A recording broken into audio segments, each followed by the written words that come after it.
With regards to Syrian refugees, Saudi Arabia, since the beginning of the crisis, has taken in almost 2.4 million Syrians, of whom somewhere between 600,000 and 700,000 still remain in Saudi Arabia.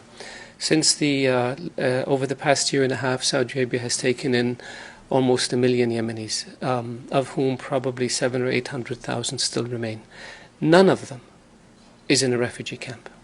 None of them lives in a tent.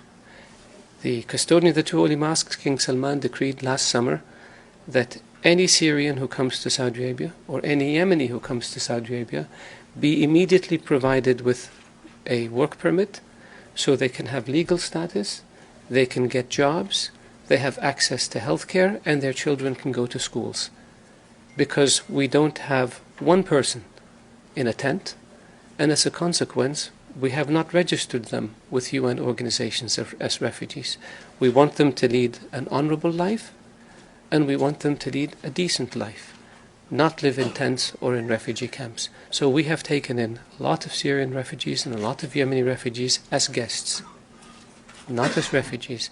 And they're free to stay in Saudi Arabia until the crisis is over and their homes are rebuilt and they can go back. But we haven't announced this or made a big deal out of it because we're not doing it to get credit. We're doing it to help our brethren in both Syria and in Yemen.